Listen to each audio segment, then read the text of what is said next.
Halo semua, perkenalkan nama saya Putri, saya dari kelas 12 IPA 2, siswi SMA Negeri 82 Jakarta.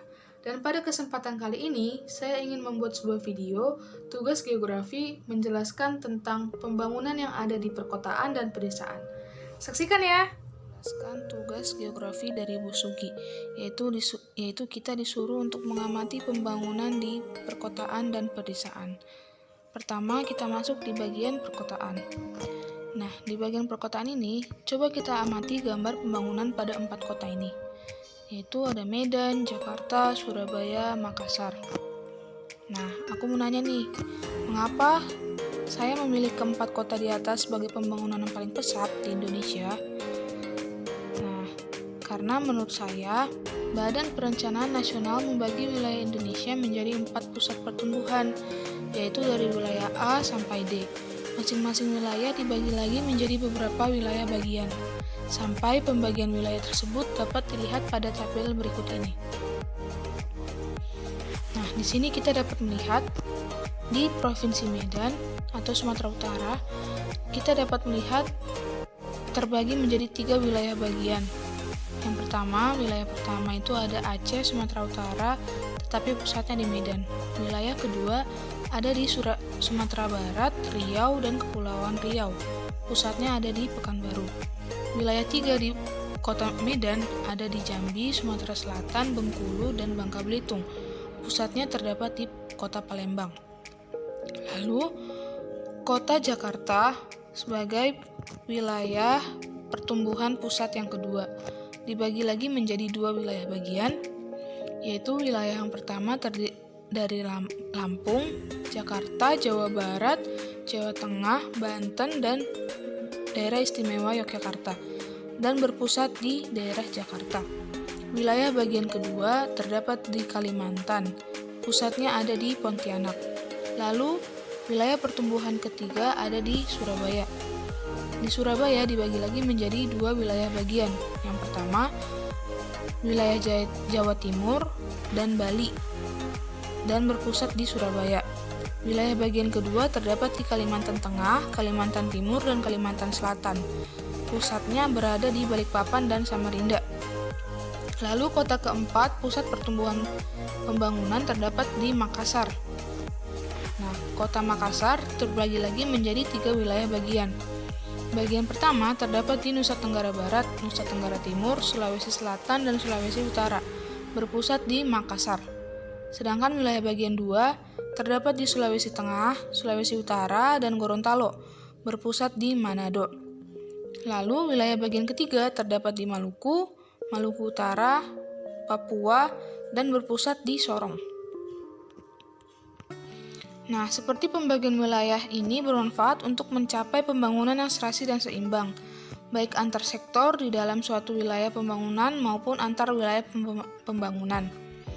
Penetapan 4 wilayah pusat pembangunan utama disertai 10 wilayah pembangunan tersebut dimaksudkan agar wilayah tersebut benar-benar berfungsi sebagai penggerak dan memeratkan pembangunan di Indonesia secara menyeluruh.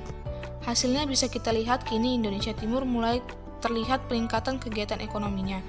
Pabrik-pabrik terutama yang terikatan dengan industri pertambangan dan industri pengolahan kayu mulai tumbuh di kawasan Indonesia Timur. Dengan adanya pusat-pusat kegiatan industri di kawasan tersebut, diharapkan dapat memberikan lapangan pekerjaan kepada orang yang baik dari daerah itu sendiri maupun pendatang dari daerah lain. Contoh pembangunan yang ada di wilayah Jakarta.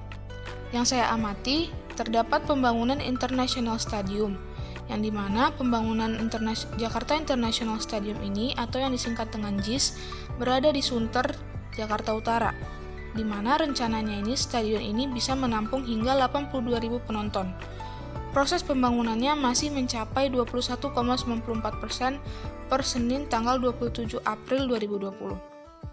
Lalu, proyek pembangunan yang kedua yang saya amati yang terjadi di Jakarta adalah proyek pembangunan kereta cepat Jakarta-Bandung, di mana realisasi pembangunan proyek kereta cepat Jakarta-Bandung ini telah mencapai 48,3%, di mana perkembangan pembangunan proyek infrastruktur konektivitas ini ditargetkan mencapai 70% pada akhir tahun 2020. Lalu proses pembangunan yang terjadi di Jakarta, ada pembangunan jalan tol Jakarta Cikampek, di mana tol layang Jakarta Cikampek ini atau yang disebut dengan Jakarta Cikampek Elevated adalah tol layang yang sepanjang 36,84 km yang terletak di tengah jalan tol Jakarta Cikampek. Jalan tol ini melintasi Kota Bekasi, Kabupaten Bekasi, dan Kabupaten Karawang, Jawa Barat, yang dibangun pada tahun 2017 sampai 2019. Lalu pembangunan yang lainnya yaitu adanya pembangunan MRT Jakarta. MRT Jakarta atau singkatan dari Moda Raya Terpadu Jakarta atau yang dalam bahasa Inggrisnya adalah Jakarta Mass Rapid Transit adalah sebuah sistem transportasi transit cepat menggunakan kereta rel listrik di Jakarta. Proses pembangunannya sudah dimulai pada tanggal 10 Oktober 2014 dan diresmikan pada 24 Maret 2019.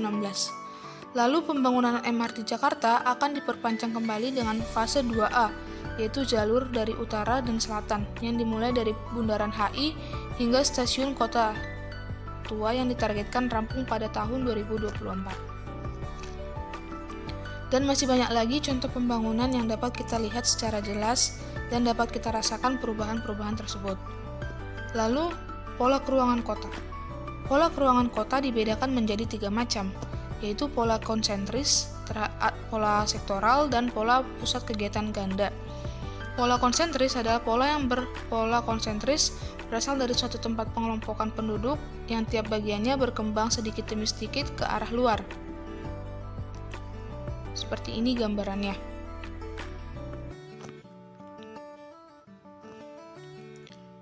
Lalu pola sektoral. Pola sektoral adalah sektor-sektor yang menjadi bagian dari suatu kota dapat berkembang sendiri-sendiri tanpa banyak dipengaruhi oleh pusat-pusat kota. Seperti ini gambarannya. Lalu pola kegiatan inti ganda, di mana pola kegiatan inti ganda ini adalah kota dengan pola bermakna, bagian-bagian kota yang mempunyai latar belakang lingkungan yang berlainan. Pusat kegiatan berkembang dan tumbuh sendiri-sendiri seolah-olah lepas dari pengaruh kegiatan lain. Seperti ini tata letaknya. Lalu kita masuk ke bagian pedesaan. Pembangunan pedesaan adalah pembangunan berbasis pedesaan dengan mengedepankan kearifan lokal, kawasan pedesaan yang mencakup struktur demografis masyarakat, karakteristik sosial budaya, karakteristik fisik atau geografis, pola kegiatan usaha pertanian atau pola keterkaitan ekonomi desa dan kota, sektor kelembagaan desa, karakteristik kawasan permukiman, fenomena kesenjangan perkembangan antar wilayah di suatu negara, meliputi wilayah-wilayah yang sudah maju dan wilayah-wilayah yang sedang berkembang, memicu kesenjangan sosial antar wilayah. Lalu salah satu faktor yang terjadi kesenjangan antara desa dan kota yaitu karena pembangunan ekonomi sebelumnya cenderung bias kota atau urban bias. Sebagai dampak pemberlakuan model pembangunan yang bias, sektor pertanian yang identik dengan ekonomi pedesaan mengalami kemerosotan dibandingkan dengan pertumbuhan sektor industri dan jasa yang identik dengan ekonomi perkotaan. Sektor pertanian menjadi semakin tertinggal untuk mengatasi hal-hal tersebut. Setiap negara mencoba melakukan tindakan intervensi untuk mengurangi tingkat kesenjangan antara wilayah dengan melakukan pembangunan di pedesaan.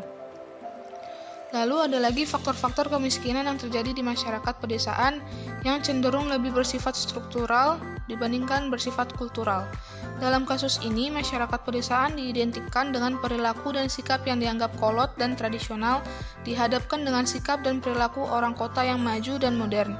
Terjadinya keterbelakangan sosial masyarakat desa dan pembangunan dinisbatkan karena sulitnya masyarakat desa menerima budaya modernisasi, sulit untuk menerima teknologi baru, malas, dan tidak mau mempunyai motivasi yang kuat, merasa cukup puas dengan pemenuhan kebutuhan pokok yang paling dasar, dan budaya berbagai kemiskinan bersama.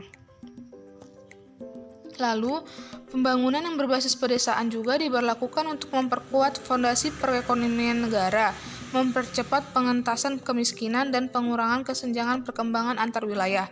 Sebagai solusi bagi perubahan sosial desa sebagai basis perubahan, Dalam realisasinya, pembangunan pedesaan memungkinkan sumber-sumber pertumbuhan ekonomi digerakkan di pedesaan, sehingga desa menjadi tempat yang menarik sebagai tempat tinggal dan mencari penghidupan. Infrastruktur desa seperti irigasi, sarana dan prasarana transportasi, listrik, telepon, sarana pendidikan, kesehatan, dan sarana-sarana lain yang dibutuhkan harus bisa disediakan sehingga memungkinkan desa maju dan berkembang. Biasanya, skala prioritas pembangunan di pedesaan yang berbasis pada pengembangan pedesaan atau rural-based development meliputi 1. Pengembangan ekonomi lokal, 2. Pemberdayaan masyarakat, 3. Pembangunan prasarana dan sarana, dan pengembangan kelembagaan. Selanjutnya, model interferensi terhadap proses pembangunan desa bertumpu pada pandangan yang menganggap bahwa pengkotaan pedesaan atau rural urbanization yang berdasarkan pengembangan perkotaan dan pedesaan sebagai kesatuan ekonomi dan kawasan, serta pengembangan kegiatan pertanian secara modern melalui mekanisasi dan industrialisasi. Pertanian penerapan standar pelayanan minimum yang sama-sama antar desa dan kota. Dalam interferensi pembangunan pedesaan digunakan analisis terhadap anatomi desa sehingga tidak kontraproduktif dalam merealisasikan pembangunan pedesaan.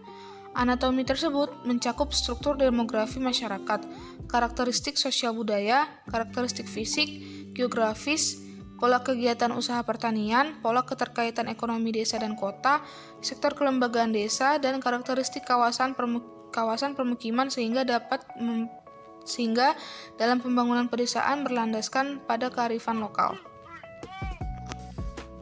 Contoh pembangunan desa yang saya amati terdapat di Desa Samosir, Sumatera Utara, lebih tepatnya di Danau Toba. Pembangunan yang pertama yang saya amati adalah dengan dibangunnya Bandara Udara Silangit atau Bandar Udara Internasional Silangit adalah bandar udara yang terletak di Siborong-Borong, Tapanuli Utara, Sumatera Utara. Bandar udara ini memiliki ukuran landas pacu sepanjang 2.650 meter dikali 45 meter. Jarak dari pusat kota sekitar 8 km. Lalu, dibangunnya Jalan Lingkar Samosir. Kementerian Pekerjaan Umum dan Perumahan Rakyat atau PUPR telah menganggarkan sekitar 1,33 triliun untuk memberi dukungan infrastruktur di Danau Toba sebagai salah satu kawasan strategis pariwisata nasional, atau yang sering dikenal dengan KSPN prioritas. Dukungan dari PUPR ini meliputi pembangunan Jalan Lingkar Samosir, Jembatan Tano Ponggol, revitalisasi Danau Toba, dan instalasi pengolahan air atau sanitasi dan penataan kawasan di tepi Danau Toba. Lalu, pembangunan yang berikutnya yang saya amati adalah dengan dibangunnya Pelabuhan Ambarita. Pembangunan lanjutan dari Pelabuhan Ambarita yang terletak di Danau Toba, Kecamatan Simanindo, Kabupaten Samosir, pada tahap 3 ini dengan nilai kontrak 4,2 miliar bersumber dari Anggaran Pendapatan Belanja Negara atau APBN tahun 2019. Lalu, pembangunan yang saya amati berikutnya adalah ditatanya permukiman di sekitar daerah Danau Toba, di mana pembangunan permukiman Kementerian PUPR pada tahun 2020 ini mulai menata ulang Kampung Ulos atau Huta Raja dan Huta Sialagan di Kabupaten Samosir. Dua desa ini yang dikenal bukan hanya sebagai pusat tenun, tetapi dikenal sebagai kawasan Huta Raja yang terdapat rumah adat Batak Samosir atau yang sering disebut dengan rumah Gurga. Dan masih banyak lagi perubahan pembangunan di daerah sekitar Danau Toba Samosir, Sumatera Utara.